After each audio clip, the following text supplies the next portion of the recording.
So in this video, I'm going to take you through some sections of a book I've written, which will really help you in your career. It's about dealing with office politics and helping you unlock career secrets that worked for me throughout my career. There's a link in description for this book. It's completely free. If you just click the link in description and you'll find this page here, and then you can go to this page, fill in your details, and the ebook will be sent directly to your inbox in your emails. And again, it's free, so you don't have to worry about the cost of that.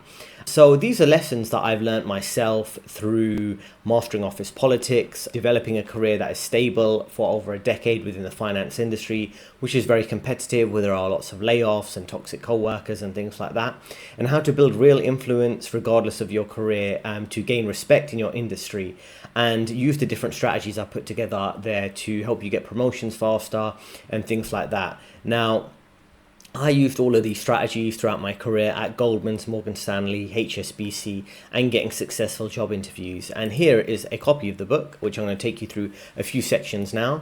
So again, it's 48 Laws of Career Power. Many of you are aware of Robert Greene and his book, The 48 Laws of Power. And in the 48 Laws of Power, Robert Greene, he covers different strategies to deal with different people politics, and when it comes to business, when it comes to social dynamics. And I've kind of got my own version here in terms of understanding how to leverage the 48 Laws of Power in your career. Now, if we go through this in a bit of detail, you have the contents page. I go through each of the laws in detail. And then I give you a bit of intro to myself. I won't go through my details right now. You know my background. And what I do is I have a helpful reference guide. So depending on your scenario, you can quickly find what the best solutions could be. So I give you the top 3 laws, how to play the long game if you're dealing with feeling stuck in your career, then how to deal with difficult co-workers. You can refer to specific sections on that, how to command respect at work, how to accelerate your career growth, how to defend yourself at work. So the book operates as a reference guide, so you can quickly flick to those pages and go, cool, well, how do I defend myself at work? I'm dealing with a difficult scenario. Then I mentioned the laws, how you can win through your actions, how you can appeal to people's self-interest, how to know who you're dealing with, maybe a senior stakeholder or someone junior, how to deal with jealousy and envy at work. These are all real dynamics that we all have to deal with, right? And it'll help you grow your influence to maximize your success. So if we go through in a bit more detail the top 3 laws from this particular book. So we're going to go to law 46 and then law 47 and 48. So if we skip to that page. Law 46, nobody likes a perfect employee, never appear too perfect. So if we go through this in a bit of detail, what have I been trying to explain here? And as you can see, some of the pages have a lot of info, some of them I've kept them quite brief, because I just want you to understand the basics of the law. You can apply it to a real example and when you should break the law if you need to. So for example, when you go to work, you don't appear as just a perfect employee, right? And that you don't do anything wrong, because what you could end up in a scenario where people become to develop jealousy and envy over how perfect you are. You're the favorite of everyone, you're popular everywhere. You need to always show some element of imperfection, right? And I know that sounds a bit petty and you think you'd go to work and just focus on the work, but people are always analyzing everyone's personality and trying to rank themselves. Where do I rank compared to others? Am I making more money than the next guy? What's my job title? What's his job title? Where's his standing in the position and perception of senior management? Is he perceived as more important than I am in the office? These are the type of ways that people rank themselves in the office. So just be aware of not appearing too perfect, because perfection creates envy and suspicion, and that's why it's better to appear human and show some harmless flaws. So a simple thing could be, oh, maybe you're going out for drinks with co-workers, or maybe you watch reality TV shows, or you're slightly disorganized. You don't appear too perfect, because people do judge each other, particularly in this type of society these days where people aren't doing too well in life. So they're very conscious of being perceived as less than others. They're very conscious of their social status, even though most people in the middle class are getting crushed by inflation, layoffs, and social dynamics and things like that. People are always like, oh, that person's in a healthy relationship, I'm not, there's something wrong with me, right? And then they get jealous.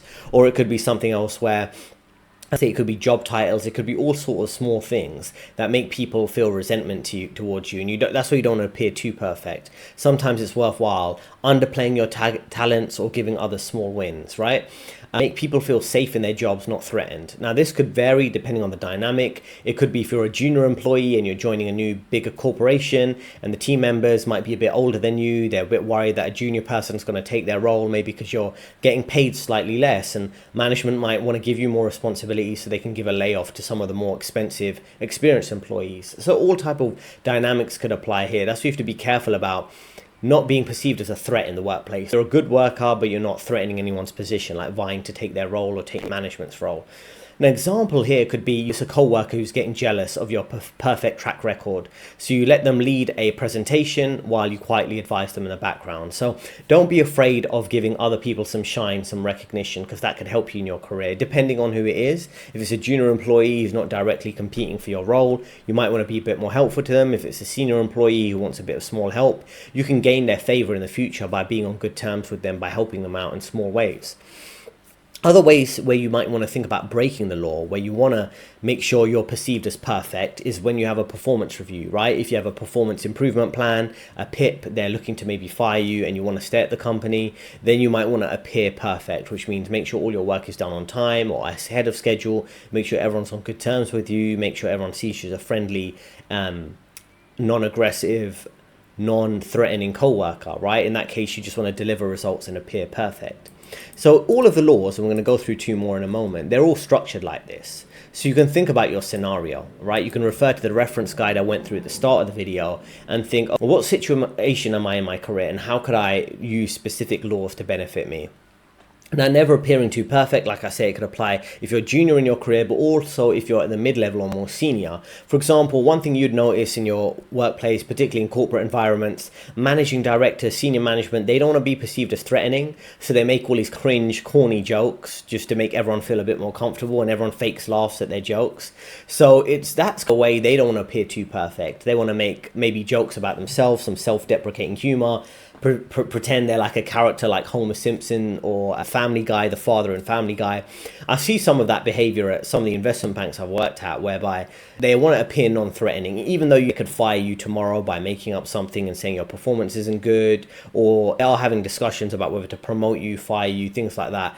And they're always trying to make sure you don't see them as a threatening person to deal with. So that's why it's important to never appear too perfect. Because you don't want to be perceived as threatening or aggressive by your co-workers, whether you're a junior or you're senior. Now, the next thing would be the law 47, right? In victory, you need to learn when to stop, because success is great, but if you push too far, you could risk losing ground. It could come down to laziness, arrogance, or emotion. So a simple example here I could start with is that you're getting promoted and then you're looking to have that long-term stability, as I covered here, and then you build smart connections and you lock in that position. That's a good example of setting a specific goal and then being happy with where you are. But some people, and this has happened to me, happened to other people too, is you reach a certain level of success and it's just not good enough. Cool, well, I've got promoted. Oh, I need to race to the next promotion. And I know that's how I'd prefer to work, how many of you prefer to work, where you want to hit one goal and then hit the next goal. But the way this kind of corporate system works, they want to keep you locked in at certain positions, at certain experience levels and certain age groups, right? Even though you might be, let's just say you're 30 years old and you can do the job of senior management who are 40 years old, they want to keep you locked in at the more mid-level position, because they just how they really waste people's time.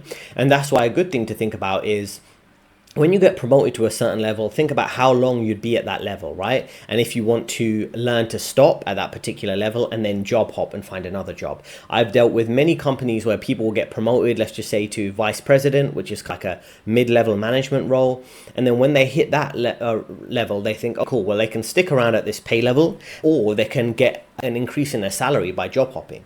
So that's what some people do. So they work at a company for 3 years, get promoted, let's just say from associate level to vice president level, and then after they get that pay raise for about a year or so, they job hop because they're looking to find another pay raise. So within the space of 3 years, they got one big pay rise, where they got promoted from associate to vice president. Then they get another big pay rise, switching from that company as a vice president to vice president at another company. So they go up 20% in their salary, and then they go up another 30% in their salary. That's quite a smart way of doing it, right? Getting promoted and then job hopping. So this is the thing you got to think about. Now, when it comes to learning when to stop, it could be, if you're at that company in that situation where you get promoted, you can become lazy, you could become arrogant, emotional, or frustrated that you can't make it to the further levels as quick as you'd want, right? So this can lead to just poor decision making in terms of office politics at work. You could become envious around co-workers, make one small mistake and that triggers others. That's why it's important to focus on a specific goal, hit the target, then take a moment to enjoy, reflect before making your next move, right? Because it could lead to risky decisions. Sometimes you do have the momentum where one leads to another win, but sometimes it's best just to stay calm and reflect. You don't want to become emotional and overconfident in your decision making. Now, there are some cases where you want to undermine this particular rule and break the rule, right? Now, in victory, learn when to stop, but in certain instances, if someone's trying to undermine you through office politics, you want to keep pushing to defend your position and block their toxic moves by showing that you're competent and you can communicate well with others and defend your reputation again and again and again, right? So these are the type of strategies you can actually learn from in the book, right? I've given some examples of how you'd be in this situation, but another thing could be maybe you lead a project and it's going quite well, and then you're offered to participate in another project. You think, oh, it'd be easier just like the previous project that I worked on. But the risk is, do you actually know that new subject matter? Do you know how big or risky it could be? So you always got to think carefully. View each individual goal or obstacle as independent of the other. Otherwise, you'll just be, oh, you can do this. I got promoted. Oh, well, I should just quickly get the next promotion. Well, I fixed this problem. I can fix the next problem. And then you get dumped with work, extra problems to fix, extra projects. You just need to think carefully each step, because if you're playing a long game, it really is a marathon. You're taking it one step at a time. Now, the other thing is Law 48 is about being fluid like water, right? The economy moves fast and your career will too. Your career success will demand on many pivots more than you expect. You could start in risk management, pivot to a tech role, and then pivot later to solo work as a consultant. Don't get stuck in one job. Don't overstay your welcome at a company. If you get stuck, then others will decide your fate. Perhaps it could be a bad manager or a surprise layoff. Maintain leverage and options by adapting constantly, just like water. Now, this is important because many people don't understand how the rapidly changing economy impacts them. People will think, oh, well, maybe I'll deal with a layoff. But a lot of the times it's a lot deeper than that. It could be like, well, the type of role you're going for, at the more senior levels, there are just less opportunities there. So you might get stuck at a mid-level, let's just say at vice president level. You can never make it to executive director or managing director. Then you might need to pivot. You might need to think, well, I've hit a brick wall or a ceiling in my career in finance. Maybe I need to look at tech roles. Can I take my finance experience and work at one of the big tech firms, go work for Google or Meta, Facebook, companies like that, right? If you're very experienced in tech, you might think, oh, well, there's a layoff here. I didn't expect it. Or I'm dealing with a manager and he's very toxic. I just can't job hop. It's too risky right now to find another job with all the layoffs going on. So I have to deal with this bad manager. But at the same time, I need to pivot and have my own clients on the side. Maybe I'm a web developer on the side. Maybe I'm an accountant or freelance accountant guy on the side. Things like that. So you have to be aware of how many pivots you're going to have to deal with, because the economy is shifting quickly and you have to have multiple different skill sets. In another video coming out around the time of this video is an example of someone who dealt with a layoff in the tech industry, and they had to move from America, because they were working there with a work visa, back to their home country of Canada. And when they're back in Canada, again, the job market's slow for tech globally right now. And he had to work and go and work as a lifeguard, right? To be a lifeguard around swimming pools, around the beach, because he had some of that experience when he was at university. Now, that might sound like a really downgrade in terms of your income, in terms of your availability of making money, but that's what he had to resort to. And at least, thank God, he had that skill set. He's not like someone who only has tech experience and can't do anything else. And he's just stuck outside of the job market, living with his parents and can't make any money. At least he can make money as working as a lifeguard, and he mentioned working in gyms too, right, as gym staff. Now, again, those jobs don't pay well, but it's something that will supplement his income, so he's not just draining his savings and investments or relying on his parents to pay his bills.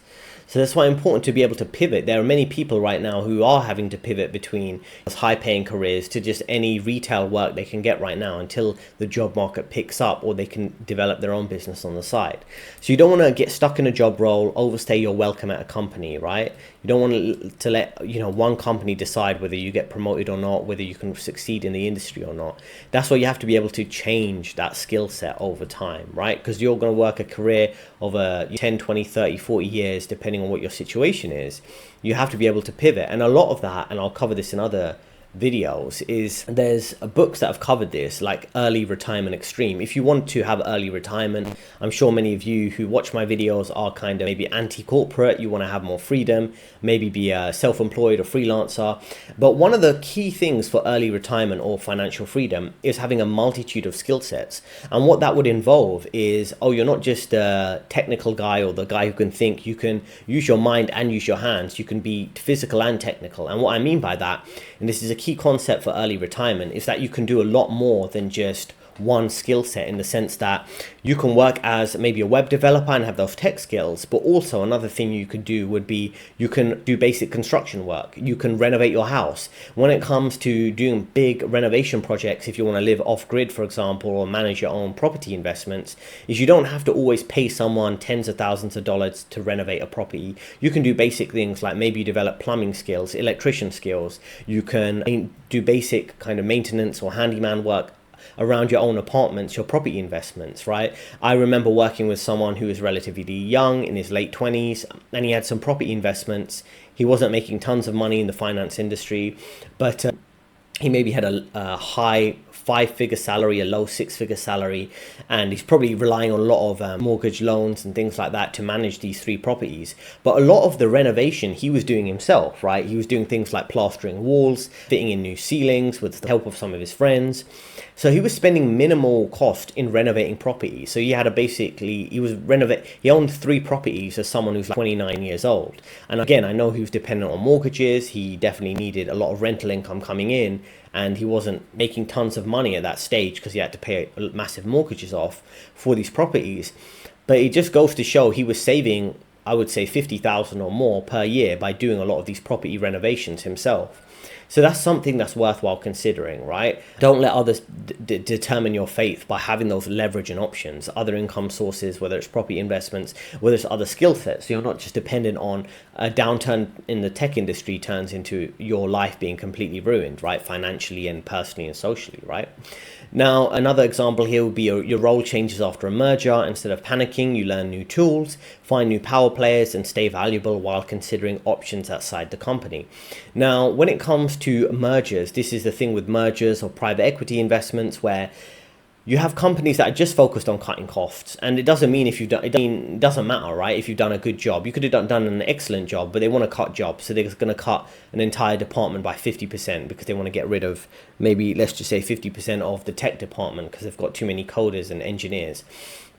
They might want to say that, oh, cool, well, you're not one of the favorites of senior management, so you've got to go. So sometimes you can't control that. But when you know a merger's coming up or the company's going to announce it, you should start looking into what the synergies are. How does your role fit into that? Are you working closely with senior management? Do they see you as a valuable team member, or are you just someone extra there? How's that going to impact you? Could your manager be losing their job? These are the type of things you got to think about. What are the constant internal changes of a company, and how are you impacted? How's your team impacted, and your department and your specific role? That's how you can ensure that you have that long-term stability you're looking for. And then the other thing would be breaking this law. If you need to stand your ground and defend your job position, then you might want to break this law, right? Those are times when you want to not be liquid, not be fluid like water. You want to actually be quite rigid and say, well, I'm standing my ground. This is what I believe, and this is what I'm going to do, right? And those things are important too. That's why I present that last line of each law, is when you want to break the law and not follow it, right? So I remember, for example, with myself, many ups and downs when it comes to self-employment. I'm a career coach, of course, and that comes with its own challenges. So there's a times I need to stand my ground and stay focused on that to make sure I am hitting my goals in terms of my financial goals, my growth goals for my channel, things like that. And there are times where it's difficult, but that's when you need to be the opposite of water. You just need to be rigid and strong in your position and pushing forward with that particular dynamic. That's something I'd advise you all to consider throughout this, right? So that's my first of 3 videos where I'll be talking through my book. So you can see it all here, right? So I just went through it quite quickly. Again, so it's free. There's a link in description. You just need to click this particular web page. Then you can go here and fill in your details and get the free ebook. And it's quite an interesting book, right? So anytime you're dealing with any particular issue, you just go to the reference guide. Well, let's just say I'm dealing with an issue at work where I'm not being taken seriously. I want to increase my influence at work. So how can I do it? Learn from these laws and apply it to your particular situation. It's completely free. You can check that out yourself. Now, I've learned these laws and perfected them at my job roles within investment banking. I've successfully interviewed at many of these companies. I understand how these type of career dynamics work, and I cover it in that book I mentioned. But what I specifically offer to my clients is career coaching, right? Now, career coaching, I'll help you take control of your career, build power, pay, and freedom. This is the link in description. You can just click it through. And it's like a 12-week program where I go through how to find your next job role, deal with office politics, get promoted faster. You have tons of video content that will really help you understand a lot of those office politics dynamics, how to deal with promotions, how to get those jobs that you're looking for. I go through tons of examples, like over 150 examples in those videos of specific resumes, cover letters, and LinkedIn profiles that work quite well. In addition to that, we do one-on-one coaching sessions each week, and you have a 24/7 access to have a chat with me where I can help you with your career challenges. So it's all covered through the career coaching. So if you really want to avoid a lot of the problems that we're seeing in the job market right now, layoffs, right? How to find your next job, how to achieve specific solutions for your career. I'll personally help you with those personalized plans and solutions to work with you one-to-one, right? So rather than generic advice, you'll get something very specifically tailored to you. Right, so I hope you found that helpful. There is a link in description to the book and my coaching, and I'll see you in the next video.